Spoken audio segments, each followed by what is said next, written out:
पहाड़ों के बीच बसा था धौलपुर गांव। शाम के ठीक 7 बजने वाले थे।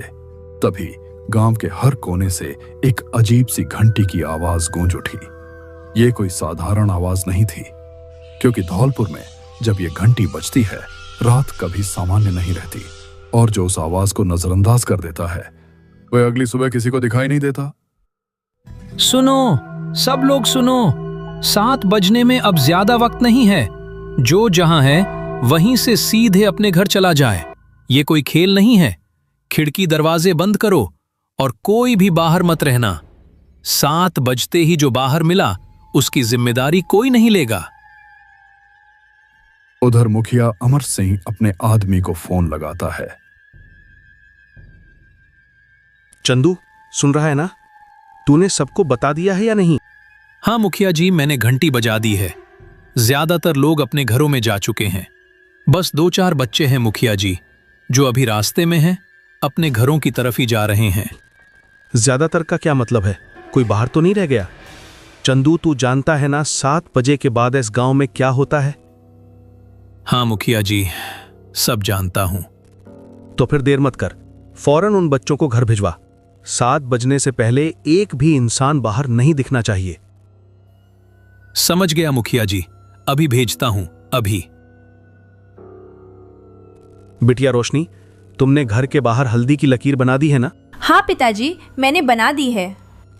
और दरवाजे पर दिया भी जला दिया है? हाँ पिताजी, दिया भी जल रहा है।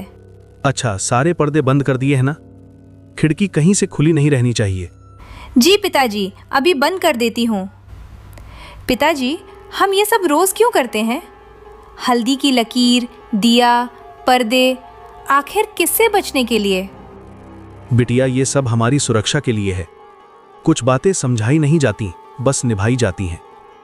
ठीक है पिताजी, मैं सब ध्यान रखूंगी। चाय की दुकान अब भी खुली थी। घंटी की आवाज वहां तक पहुंच चुकी थी। शंभू वहीं रुका रहा, बेपरवाह। एक कप चाय के लिए वह जिद पर अड़ा था। बुढ़िया जानती थी इस वक्त रुकना खतरा है। गांव लगभग खाली हो चुका था और खतरा उसी दुकान की तरफ बढ़ रहा था। अरे अम्मा, जरा एक कप चाय पिला दे। इतनी क्या जल्दी मचा रखी है? अरे बावले, भाग जा यहाँ से। 7 बजने वाले हैं। इस वक्त दुकान पर रुकना ठीक नहीं। अरे बुढ़िया, तू भी ना शांत रह। मैं इन सब बातों को नहीं मानता। मत मान, लेकिन याद कर, पिछले महीने हरिया कहाँ गया, जो 7 बजे के बाद घर से बाहर था। अपने बेटे का इलाज करवा कर लौट रहा था। मुझे नहीं पता हरिया कहाँ गया। शायद शहर में ही रुक गया होगा। मेरी बात मान, अभी घर जा, जल्दी जा यहाँ से। घर पहुँचते ही दरवाजे पर हल्दी की लकीर बना लेना और एक दिया जरूर जला देना। अरे बुढ़िया, तुम्हारा दिमाग खराब हो गया है क्या? तू ये सब मुझे क्यों सुना रही है? पूरा गांव गहरी खामोशी में डूब चुका था। हर घर की खिड़कियां बंद थीं, दरवाजों पर दियों की लौ कांप रही थी और हल्दी की पीली लकीरें अंधेरे में चमक रही थीं। रोशनी अपने कमरे में थी। उसने सब कुछ वैसा ही किया था जैसा कहा गया था। फिर भी उसके मन में डर था। ये सब क्यों? किससे बचने के लिए? तभी खिड़की पर एक धीमी दस्तक हुई और उसी पल ऐसा लगा जैसे रोशनी की सांसें थम गई हों। रोशनी खिड़की के पास पहुंची और बाहर झांका। चांदनी में उसे एक परिचित साया दिखाई दिया। वही चेहरा, वही आंखें। तभी वह समझ गई, खटखटाने वाला कोई और नहीं, उसकी मां थी, जो महीनों पहले रहस्यमय तरीके से गायब हो चुकी थी।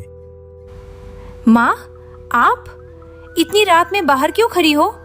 आपको ठंड लग रही होगी, अंदर क्यों नहीं आई? रोशनी बेटा, दरवाजा खोल। बाहर बहुत डर लग रहा है मुझे।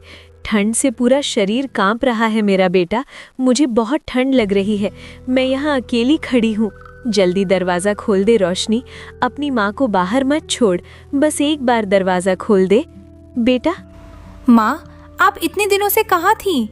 हम सब आपको ढूंढते रहे। पिताजी रोज आपकी बात करते थे। माँ, सच बताइए, आप चली कहाँ गई थी? रोशनी दरवाजे की ओर बढ़ ही रही थी कि तभी उसे पापा की कही एक बात याद आ गई। एक ऐसी चेतावनी जिसे कभी नजरअंदाज नहीं किया जाना चाहिए। उसकी चाल धीमी पड़ गई और दिल की धड़कनें अचानक तेज हो गईं। सिर्फ एक हफ्ता ही तो हुआ था जब उन्होंने रोशनी को बहुत प्यार से समझाया था। हर शब्द में चिंता छुपी थी, जैसे उन्हें पहले से ही किसी अनहोनी का अंदेशा हो। रोशनी बेटा, ध्यान से सुन ले मेरी बात। 7 बजे के बाद कभी भी दरवाजा मत खोलना। लेकिन पिताजी, अगर बाहर कोई सच में मुसीबत में हुआ तो? उस वक्त बाहर कोई इंसान नहीं होता बिटिया। जो आवाज आए वो इंसानों की नहीं होती। और अगर दरवाजा खुलवाने वाली मेरी माँ ही हो तब? तब भी नहीं रोशनी। नाम, चेहरा, आवाज ये सब धोखा हो सकते हैं। 7 बजे के बाद जो भी बाहर हो वो इंसान नहीं होता। तो फिर हमें क्या करना चाहिए पिताजी? चुप रहना, दरवाजा बंद रखना और सुबह होने का इंतजार करना, यही सबसे बड़ी समझदारी है। माँ, पिताजी ने मना किया है। इस वक्त दरवाजा खोलने से साफ मना किया है। मैं अभी दरवाजा नहीं खोल सकती। क्यों रोशनी बिटिया, क्या हुआ है? क्या तुझे अपनी माँ पर भरोसा नहीं है? नहीं माँ, ऐसी कोई बात नहीं है। आप पर भरोसा है, लेकिन आप मेरी बात समझिए। मैं अभी दरवाजा नहीं खोल सकती। समझो, अपनी माँ को बाहर छोड़कर तू मुझे समझने की बात कर रही है? माँ प्लीज, सुबह हो जाएगी तो मैं... सुबह? अगर तूने अभी दरवाजा नहीं खोला ना रोशनी, तो याद रखना ये दरवाजा हमेशा के लिए बंद हो जाएगा। फिर चाहे तू कितना भी पुकारे, मैं नहीं आऊंगी। अगर तूने दरवाजा नहीं खोला रोशनी, तो तुम्हें इसका भारी नुकसान उठाना पड़ेगा। रोशनी के भीतर डर उमड़ पड़ा। उसने झट से पर्दे बंद किए और बिना पलटे अपने पापा के कमरे की ओर दौड़ पड़ी। पीछे कहीं से एक ठंडी सी आहट आई और उसके कदम और तेज हो गए। सूरज निकल चुका था। रात का डर अब रोशनी में बदल रहा था। अमर सिंह जब अपने कमरे से बाहर आए तो देखा रोशनी पहले से ही घर के बरामदे में बैठी थी। उसकी आंखों में रात भर की थकान थी।